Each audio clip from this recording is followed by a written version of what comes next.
ಮಳೆಯ ರಣಾರ್ಭಟಕ್ಕೆ ಕಂಠೀರವ ಸ್ಟೇಡಿಯಂ ಕೂಡ ಜಲಾವೃತ ಆಗಿದೆ. ಕಂಠೀರವ ಹೊರಾಂಗಣ ಕ್ರೀಡಾಂಗಣ ಜಲಾವೃತ ಆಗಿರೋದು. ಬೆಂಗಳೂರಲ್ಲಿ ರಾತ್ರಿ ಇಡೀ ಸುರಿದಿರುವಂತಹ ಮಳೆಯಿಂದಾಗಿ ಅನೇಕ ಕಡೆ ಜಲಾವೃತ ಆಗಿದೆ. ಜೊತೆಗೆ ಕಂಠೀರವ ಸ್ಟೇಡಿಯಂ ಕೂಡ ಜಲಾವೃತ ಆಗಿರೋದು. ಕಂಠೀರವ ಹೊರಾಂಗಣ ಕ್ರೀಡಾಂಗಣ ಜಲಾವೃತ ಆಗಿರೋದು. ಕೆಲವೆಡೆ ಸುಮಾರು 2 ಅಡಿಗಳಷ್ಟು ನೀರು ನಿಂತ್ಕೊಂಡ್ಬಿಟ್ಟಿದೆ. ಅಭ್ಯಾಸ ಮಾಡೋದಕ್ಕೂ ಕೂಡ ಆಗ್ತಾ ಇಲ್ಲ. ಕ್ರೀಡಾಪಟುಗಳು ಪ್ರಾಕ್ಟೀಸ್ ಮಾಡೋದಕ್ಕಾಗದೆ ಪರದಾಡ್ತಾ ಇದ್ದಾರೆ. ಅಲ್ಲಿಗೆ ಬರೋದಕ್ಕೂ ಆಗ್ತಾ ಇಲ್ಲ, ಪ್ರಾಕ್ಟೀಸ್ ಮಾಡೋದಕ್ಕೂ ಆಗ್ತಾ ಇಲ್ಲ. ಕೆಲವೆಡೆ 2 ಅಡಿಗಳಷ್ಟು ನೀರು ಕೂಡ ನಿಂತ್ಕೊಂಡ್ಬಿಟ್ಟಿದೆ. ಕಂಠೀರವ ಸ್ಟೇಡಿಯಂನ ಜಲಾವೃತ ಆಗಿರುವಂಥ ದೃಶ್ಯಗಳನ್ನ ನೀವು ಗಮನಿಸ್ತಾ ಇದ್ದೀರಾ. ಯಾವ ಪ್ರದೇಶವನ್ನು ಕೂಡ ಬಿಟ್ಟಿಲ್ಲ ಮಳೆ.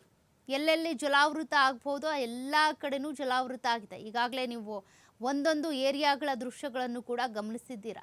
ಸದ್ಯ ಕಂಠೀರವ ಸ್ಟೇಡಿಯಂನ ಅಂದರೆ ಹೊರಾಂಗಣ ಒಂದಷ್ಟು ಸ್ಪೋರ್ಟ್ಸ್ಗೆ ಅಂತ ಪ್ರಾಕ್ಟೀಸ್ ಮಾಡೋದಕ್ಕೆ ಅಂತ ಏನು ಬರ್ತಾ ಇದ್ರು ಕ್ರೀಡಾಪಟುಗಳು, ಆ ಜಾಗಗಳೆಲ್ಲವೂ ಕೂಡ ಜಲಾವೃತ ಆಗಿಬಿಟ್ಟಿದ್ದಾವೆ.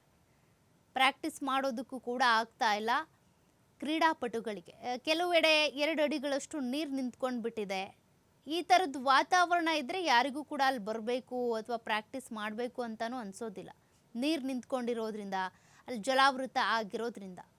ನೋಡಿ, ಅವೇ ದೃಶ್ಯಗಳನ್ನು ನೀವು ಗಮನಿಸ್ತಾ ಇದ್ದೀರಾ. ಕಂಠೀರವ ಸ್ಟೇಡಿಯಂ ಕೂಡ ಈಗ ಜಲಾವೃತ ಆಗಿಬಿಟ್ಟಿದೆ. ಕೆಲವೆಡೆ 2 ಅಡಿಯಷ್ಟು ನೀರು ನಿಂತ್ಕೊಂಡಿದೆ. ಹೀಗಾಗಿ ಕ್ರೀಡಾಪಟುಗಳಿಗೂ ಕೂಡ ಪ್ರಾಕ್ಟೀಸ್ ಮಾಡೋದಕ್ಕೆ ತೊಂದರೆ ಆಗ್ತಾ ಇದೆ. ರಾತ್ರಿ ಇಡೀ ಬೆಂಗಳೂರಿನಲ್ಲಿ ಸುರಿದಿರುವಂಥ ಮಳೆಯಿಂದಾಗಿ ಅನೇಕ ಅವಾಂತರಗಳು, ಕೆಲವೊಂದು ಕೆಲಸ ಕಾರ್ಯಗಳಿಗೆ ಅಡಚಣೆಗಳು ಉಂಟಾಗ್ತಾ ಇದೆ. ಕಂಠೀರವ ಸ್ಟೇಡಿಯಂನಲ್ಲಿ ಸ್ಪೋರ್ಟ್ಸ್ ಪ್ರಾಕ್ಟೀಸ್ ಮಾಡೋದಕ್ಕೆ ಅಂತ ಬರೋರಿಗೆ ಅಡಚಣೆ ಉಂಟಾಗ್ತಾ ಇದೆ. ಈ ಥರ ನೀರು ನಿಂತ್ಕೊಂಡಿದ್ರೆ ಬರಬೇಕು ಅಂತಾನೂ ಅನ್ಸಲ್ಲ, ಅಲ್ಲಿ ಪ್ರಾಕ್ಟೀಸ್ಗೆ ಹೋಗಬೇಕು ಅಂತಾನೂ ಅನ್ಸಲ್ಲ. ಆ ರೀತಿ ವಾತಾವರಣ ಅಲ್ಲಿ ಕ್ರಿಯೇಟ್ ಆಗಿದೆ.